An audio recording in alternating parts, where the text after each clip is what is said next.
अब मैनेजमेंट के सिलसिले में हमारी कुछ ज़ाती एक्सपीरियंस आपके साथ शेयर करना चाहूँगा। मैं मुख्तलिफ मल्टी नेशनल कंपनीज़ में काम कर चुका हूँ, लोकल कंपनीज़ के अंदर काम कर चुका हूँ। बड़े लेवल की कंपनीज़ होती हैं, कुछ मीडियम लेवल की कंपनीज़ होती हैं और कुछ बिल्कुल न्यू लो लेवल की कंपनीज़ होती हैं। जो छोटी लेवल की कंपनीज़ है उनके अंदर कुछ इशूज़ वो बहुत ज़्यादा अलार्मिंग है और छोटे बिजनेस हमारे सर्वाइव नहीं कर पा रहे हैं। उसकी बहुत ख़ास वजह है और वो ये है कि हमारे यहाँ जितने भी बिज़नेस है, ट्रेडिशनल हमारे छोटे बिजनेसेस हैं, वो ट्रेडिशनल तरीके से उसको ऑपरेट किया जाता है। टेक्नोलॉजी एडॉप्शन का हमारा रेशियो वो बहुत ही माइनर है, बहुत ही कम है। बहुत ही कम लोग वो top of the edge technology के साथ ख़ुद को एडजस्ट कर पाते हैं, ख़ुद को एडॉप्शन की पोजीशन में लेकर आते, क्योंकि हमारे यहाँ समझा जाता है कि बिजनेस 10-20 साल से जो लोग रन कर रहे हैं तो बिजनेस 10-20 साल से पहले जो सक्सेसफुल नहीं हो पाते। वजह यह है कि हमारे यहाँ बिज़नेस का वही पुराना मैनुअल तरीक़ाकार है, जबकि इस दौरान बहुत सारी चीज़ें एडवांसमेंट आ चुकी हैं। हमारे यहाँ क्योंकि लिटरेसी रेट भी इतना ज़्यादा नहीं है, इस वजह से उसको एडॉप्शन की तरफ नहीं जाते। कंपनीज़ के अंदर जब भी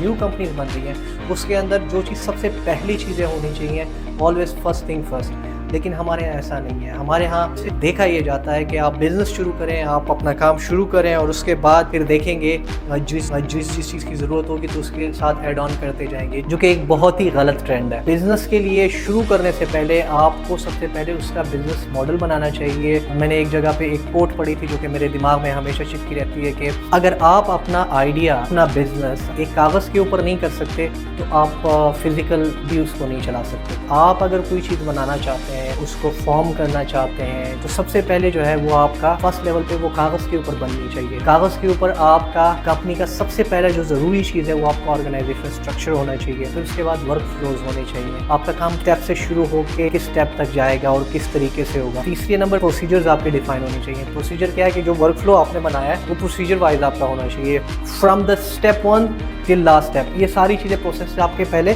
कागज़ के ऊपर डिफाइन होना चाहिए। 100 जूस बेचने वाले आपके इर्द गिर्द लोग बेच रहे हैं, लेकिन आप अपना प्रोसेस कितना अच्छा कर सकते हो, उसको कितने अच्छे तरीके स्टैंडर्डाइज तरीके से, ताकि हर दफ़ा कहीं ऐसा ना हो कि एक दिन जूस कुछ और तरीके का बन रहा है, दूसरे दिन किसी और तरीके का बन रहा है। एक दिन एक बंदे के पास बंदा आया, उसने जूस पिया, बड़ा सेटिस्फाई हुआ कि जी बड़ी खूबसूरत चीज़, बड़ी अच्छी चीज़ बन रही है। लेकिन अगले दिन वो आया तो लोगों को भी साथ लेकर आया कि जी बहुत अच्छी वहाँ पे जूस मिल रहा है, और वो वहाँ पे आते हैं और उस दिन आपके जूस का वो जायका टेस्ट नहीं होता, तो वो क्या होता है, आपका नेगेटिव इम्पैक्ट पड़ता है। वजह क्या, स्टैंडर्डाइज नहीं है। आपने कोई SOP नहीं बनाया हुआ, आपने स्टैंडर्ड तरीका नहीं रखा हुआ।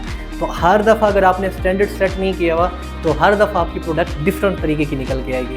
और यही चीज़ जो हमारे मोस्ट बिजनेसेस हैं जो ग्रो नहीं कर पाते, जो रन नहीं कर पाते, जो सस्टेन नहीं कर पाते और कुछ अर्से के बाद ही बिज़नेस बंद हो जाते हैं, वजह यह है कि हमारे पास SOP नहीं है। हम स्टैंडर्ड ऑपरेटिंग प्रोसीजर्स को फॉलो नहीं करते। स्टैंडर्ड ऑपरेटिंग प्रोसीजर्स को फॉलो करने का सबसे अच्छा तरीका ये है कि आप सबसे पहले प्रोसेसेस, वो तो सब कर रहे होते हैं, फिर आप अपनी पॉलिसी बनाएं कि आपकी पॉलिसी क्या है, इस प्रोसेस को किस तरह किया जाएगा, कौन करेगा, किस टाइम करेगा, कितनी देर तक करेगा, कैसे करेगा। प्रोसेस के लिए आप पॉलिसी डिफाइन कर देते हैं।